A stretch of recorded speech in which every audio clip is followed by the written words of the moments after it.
Kontrol ini teman-teman sekalian. Jangan pernah masukkan orang ketiga atau pola hidup atau pergaulan dalam rumah tangga kita. Tidak bisa. Ada orang subhanallah, ada banyak perempuan saya temukan begitu kasus ibu-ibu. Semua yang dia hadapin suaminya pemikirannya temannya. Sampai pernah terjadi perceraian.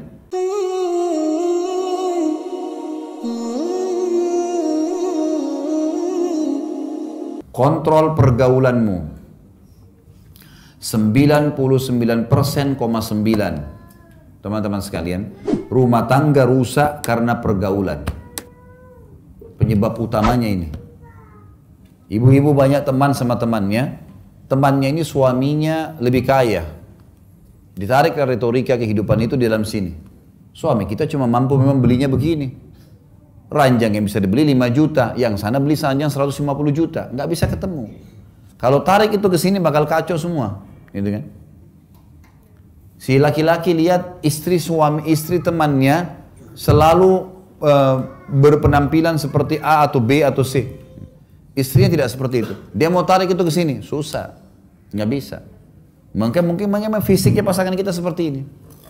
Makanya ada namanya gudul basar, turunkan pandangan. Perempuan disuruh pakai hijab. Semua itu tujuannya untuk itu, untuk meredam supaya orang jangan cemburu.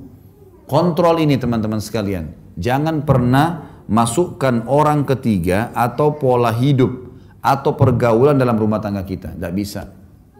Ada orang subhanallah, ada banyak perempuan saya temukan begitu kasus ibu-ibu. Semua yang dia hadapin suaminya pemikirannya temannya. Sampai pernah terjadi perceraian. Ini dia masih cinta sama suaminya. Suaminya cinta sama dia. Ribut sedikit, dia akhirnya konsultasi sama temannya. Masih gadis tua, nggak menikah. Orang ini gak ada pengalaman rumah tangga. Diajak musyawarah sama dia. Kesimpulan terakhir, suruh cerai. Kau juga bisa hidup kok kayak saya tidak ada suami tapi saya bahagia. Saya bisa kerja, saya bisa begini. Ajukan perceraian, subhanallah. Gara-gara pergaulan tuh, bahaya sekali. Berapa banyak laki-laki begitu, ceraikan istrinya. Kadang-kadang bapak-bapak kalau lagi kumpul sama teman-teman, jangan terpengaruh dengan perkataan itu.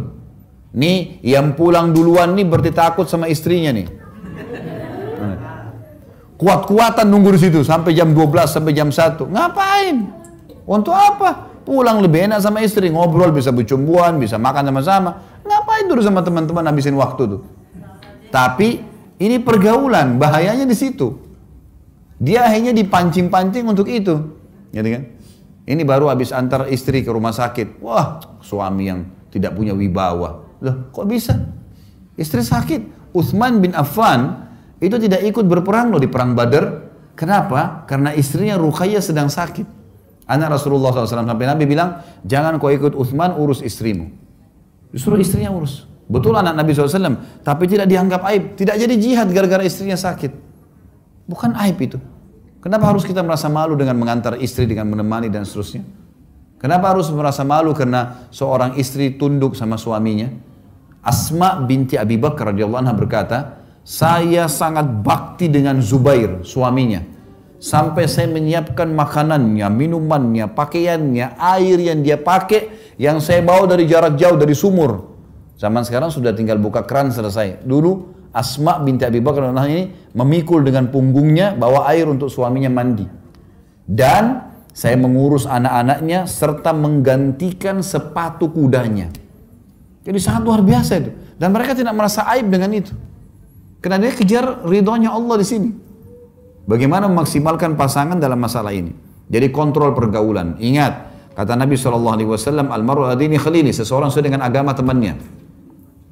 Hati-hati teman-teman sekalian. Kita bergaul dengan pengangguran, kita jadi pengangguran. Kita bergaul dengan pemabuk, kita jadi pemabuk. Saya kasih contoh gini. Kalau saya bergaul dengan 10 orang perokok, saya tidak merokok. Hari pertama, hari kedua, kita akan terbiasa minimal dengan baunya. Seminggu mereka akan bilang coba aja sebatang. Sebulan kita akan merokok bersama mereka. Setahun bisa jual rokok. Gitu. Kita balik sekarang. Saya punya 10 orang teman penghafal Al-Quran. Saya nggak bisa ngaji. Bodoh sekali huruf hijaiyah pun tidak tahu. Hari pertama, hari kedua saya malu. Seminggu kemudian mulai belajar huruf hijaiyah. Sebulan kemudian bisa ngaji. Setahun kemudian bisa hafal Quran bersama mereka. Hati-hati pergaulan. Bergaul sama orang rusak, rusak kita. Bergaul dengan orang baik, maka baik kita.